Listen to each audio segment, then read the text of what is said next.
Welcome back to the Brighter Web Podcast, insights on growing a small business using the latest technology and marketing best practices.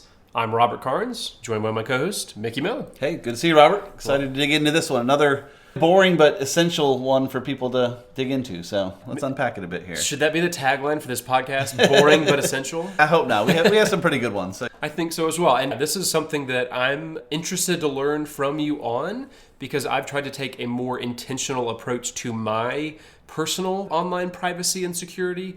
And hopefully this is something that applies not only to businesses, but also individuals listening to this, because it really can be a very personal thing to keep your data online secure. And you mentioned privacy and security. I think those are two very different things, but We'll unpack both of those as we dig in. So. Yes. And so we recently on an episode of this podcast talked about how to keep your website safe through maintenance and through updates and those sort of things. And there is a little bit of overlap, but the main gist of this episode is to keep yourself safe online. For sure. Yep, absolutely. So tell us why this matters. Tell us why people should actually pay attention to their online privacies and security. I think most people understand this already, but there's a few things that can happen. You have identity theft, which is a major problem. Fortunately, nothing I've had to deal with personally, but a lot of people have, and there's a good chance I will at some point. People do. So the more you can keep your stuff private and secure, I think that crosses over into both, and people can find public information about you without hacking, or they could hack to get it, and so keeping your stuff locked down is good. You have things like getting your accounts hacked on Facebook or somewhere else. That can be a bad thing. You see people often get their accounts cloned, and this is why it's important to understand this stuff a bit more, is people get their account cloned and someone makes a new Robert Carnes on Facebook and starts inviting people. Well, you didn't get hacked for that. It's just because your information was too public and people saw it, and there's places you can go with that. And I feel like it doesn't happen to everybody, but I feel like everybody listening to this podcast probably knows someone who it has happened to. Yeah, Facebook is a very well-known one because there are so many active users and because it's such a big target. But it's not the worst thing in the world, but a lot of times it can be a real headache. It can be a real problem to try to either get your account back or to get a clone account shut down. It's an inconvenience that we really want to avoid at all costs. For sure. And that leads into the next one, too, is like getting your credit card information stolen. If you have a decent bank, you shouldn't lose money from it, but man, it's a headache. And you got to cancel your cards and update all your stuff, and just what a pain. So keeping things secure in that regard is good. Right. Thankfully, there are a lot of safeguards, like you said, with a bank. Right. There have been a couple times where my credit card has been taken in a false charge, but I've gotten the money back because I bank with a big reputable company. But even just having to go through that hoop and making sure that they verify me, those hoops that you've got to jump through can be a pain. Right, and we're even going to tell you more hoops you should be jumping through that are more of a pain. So it all becomes a thing of convenience versus security as well. And you got to find that balance of how tight do you want to lock everything down. Like, not going online would keep you a lot safer, but that's not realistic. So we got to find the balance between convenience and security. And then the other one you kind of mentioned, is getting your websites hacked can cause other issues. We'll dig into that a bit more, but we covered that a lot back in episode 15, so that may be one worth listening to as well. Absolutely. So we've talked about why this matters, why it's worth you paying attention and continuing to listen to this episode of the podcast. But what are some basic practical steps that people can do to keep their accounts safer? So the big one is really having a password manager. Like Lastpass is one we use, Onepass. There's a lot of great password managers out for two reasons. One is they help you develop just ridiculous passwords that you don't even know what they are, that cannot really be guessed. And also it makes it easy, I guess, for you to have different passwords on every site. You should never reuse the same password anywhere. And this lets you have a unique password on every site you go to, but then your browser will have access to it to pull in the passwords for you. Your phone will have access to it. And that can make a huge difference right off the bat there. A few years ago, one of the reasons why I'm definitely interested in this topic, I listened to an episode of Reply All, which is a fun podcast that we both enjoy.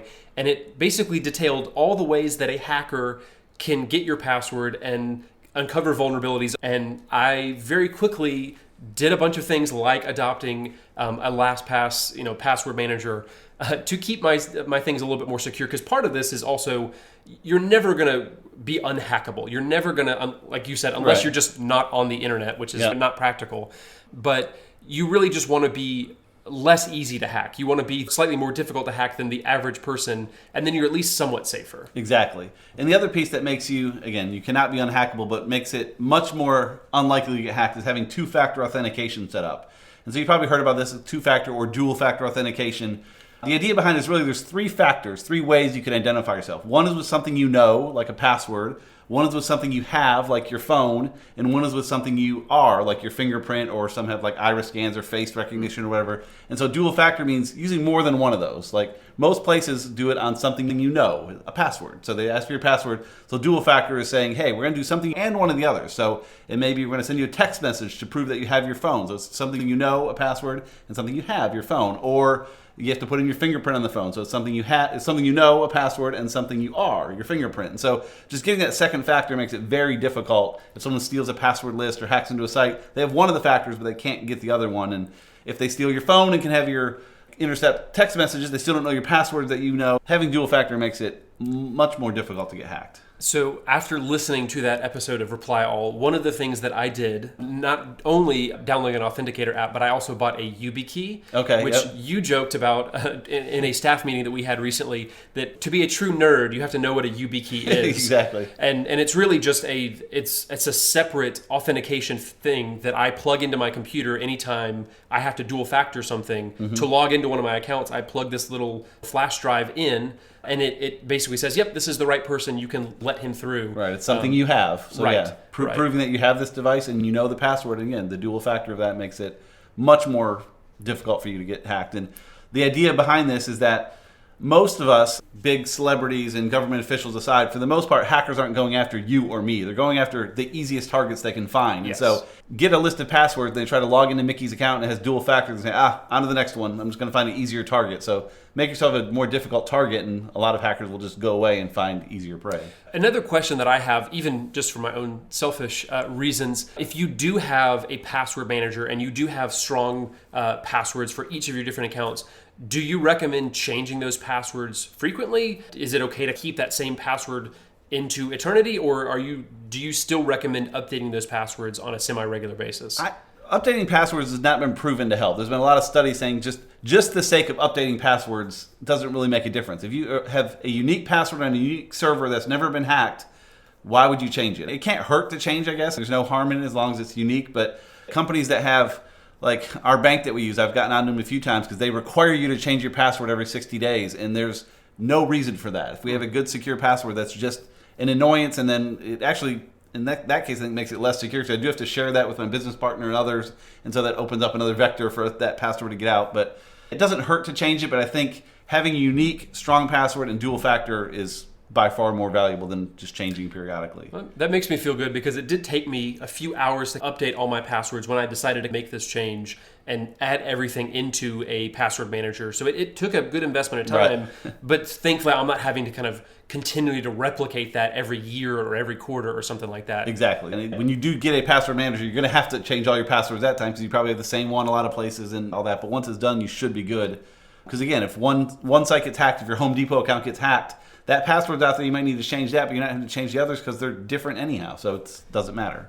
So we've talked about several kind of different key things to help people's accounts safe. Let's talk about their online information. Let's talk about data privacy when it comes to that. What are some practical steps that people can put into place to keep themselves more private when they're browsing online? Right, and that's an interesting one, because you say more private, which is a good thing, but you want to balance the privacy with convenience. Google, I think, is a great example where I fully trust their security. I think with dual factor and stuff, like my Gmail is perfectly safe. I don't necessarily trust their privacy, but they do some neat things with it too that can be beneficial when they're transferring my data from Google Calendar to Gmail into my car to pop up on the screen. Like, that's a lot of my privacy bouncing around, but it's beneficial. So you have to decide what level of privacy you want. Like on Facebook, if you publish things publicly, more people can see it and relatives can see things, but so can bad people. So you got to balance, that sort of thing. In our case, like on Facebook, we publish a lot of our posts, my wife and I do public, but if our kids are in it, we do that just to friends only, just to limit it a bit, knowing full well that if you publish it to any degree, it could get out. So friends only, we know others might see it, but it makes it a little more difficult. So that gets into checking the privacy settings on every platform. Just know what you're sharing. You should know on Facebook or on Twitter, are you sharing this to the world or just to your friends, or at least understand what you're doing. You may choose to share it to the world, and that's fine, but knowing what you're doing, and that goes back to getting your Facebook account cloned too, is people that share publicly, it's easier for a hacker to say, I'm going to scrape some of that stuff and make a fake one that looks just like him and make it clone, and so there's downsides there too. I know one of the things, like you mentioned, using Google, which Google is a massive company that has a lot of great features and tools online, but some people are concerned about their privacy. And so some people don't use the Chrome browser or Gmail or some of those other tools that they have that are good because there's a risk with privacy there. So what are some of the different things when it comes to like browsers or email clients, those tools? Do you have any recommendations or insights there? Right. And again, it comes back to privacy versus security. I tend to use Chrome because I use a lot of Chromebooks. And so I like the convenience of being able to log onto a Chromebook and have all my stuff with me, knowing that my privacy is a bit more at risk because Google has that. You can use things like the Brave browser or DuckDuckGo for search or other things that are very privacy focused, and they are better for privacy than Google, no doubt. But they have trade-offs. You're going to have, I can't hop on my Chromebook and have all my stuff synced in automatically if I'm using those. And what's more important to me, and you have to decide what matters. And I asked that question partially because I recently made that shift. I used Chrome for about a decade, and I recently have started experimenting with using Brave as a browser because it's more privacy focused, and DuckDuckGo as a search engine because it's, again, the same reason, it's privacy focused. So I haven't noticed a huge drop off, but there are little trade-offs because they don't sync quite as well with my computer and with my phone. So, but I'm willing to do that right now to see if it's something to keep myself a little bit more private and more secure. And I kind of go the opposite way sometimes. I've been playing with a new app called Heyday.xyz, I think, that basically every website you visit, it logs it in their system and keeps a snapshot of it and then has some cool insights. Like you've researched a bunch of things about privacy, you've researched these things about the iPhone 14 and surfaces things, but man, you're giving them all your browsing stuff along the way. And they have a tight security policy and tight security procedures, but I'm still hesitant if I'm going to stick with it or not because they can promise all the privacy in the world, but they've got everything. So there's a trade-off for sure. They have some amazing results out of that and amazing convenience, but at the expense of security, you got to decide what matters more. Absolutely, yeah. And really not what matters more. I think they're both important. Finding the level that's right for you. A balance. Is the better way to put it. Absolutely. Yeah, balance is the right word. There you go. So a lot of this can apply both to personal or business related stuff. I think it probably will be more personally helpful, I think, in a lot of cases. So what is the business side of things? Why should this matter to businesses and why leaders should implement some of these things when it comes to their companies and their employees? So I think a big one, of course, is keeping your customer data safe. Two examples of that, like in our case, a lot of our customers pay us via credit cards, but we never see the numbers. We don't have them on our systems. We don't store them. It's just there's systems set up where a customer types it in, goes directly to the bank for the payment. I don't want to see the cards, touch the cards. If we were to get hacked, that would not expose our customers' credit card information. And the same with like frustrating thing, at least at first, is if you're in WordPress or any decent system, you can't look up a password for someone because the password's not in the system. It's all encrypted in there. And so the idea being if a website were hacked or a whole service were hacked and the passwords got out, it's not actually the passwords getting out. It's just encrypted versions of the passwords to help the spread because as much as we push password managers, people do reuse passwords a lot. So the more you can protect, if it gets out, if Walmart got hacked with passwords or whatever, hopefully the actual passwords wouldn't be there. And so doing that as a business just to protect your customers if you get hacked can help. The other side of it, it's a little strange, but it's help your customers feel safe. I think the most important thing is to make them actually be safe. But if you're running a business, you want customers to feel safe. You may have the most secure site in the world and all the greatest measures, but if it feels a little sketchy and some links are broken and things just don't feel buttoned up, customers won't feel safe, and that will impact your business. So I think making them safe, but also making them feel safe are almost two different things, but are both equally important. Right. And anytime we talk to some of our clients and we tell them things like, hey, we are not going to save your credit card information, like that's protecting you, that is helping that feeling of safety in their case. Exactly. And that's one that covers both very easily. They see the true safety of it and they feel safe, and it's a win-win. So the last thing we'll mention on here, which is not the case of hopefully anybody on listening to this podcast, but there are cases where ransomware can happen, where a company can get hacked and where their private information and they can lose revenue. So one of these cases is just helping to avoid, again, becoming a target of things like that. Right. And ransomware is one that for now is mostly targeted. They go after specific companies, but they're going to start going after more and more, I'm sure, and that gets into keeping good backups of your data and having good security, and gets into things like the principle of least privilege, like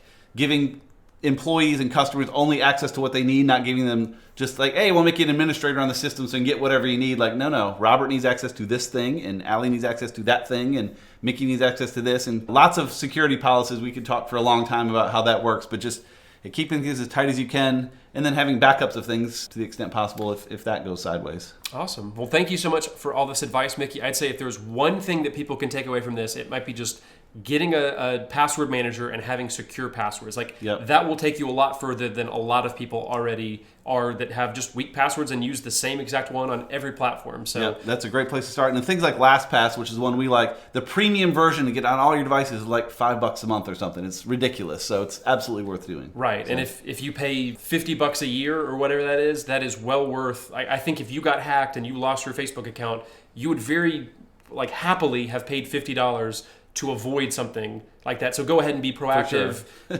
Pay that money up front to avoid a larger headache down the line. Absolutely. Well said. So if you have been, thank you for listening to this episode of the Brighter Web Podcast, brought to you by Green Melon, a digital marketing agency. To help your business keep up with the latest digital marketing trends, check us out at greenmelon.com. You can also find show notes and more episodes of the podcast at abrighterweb.com.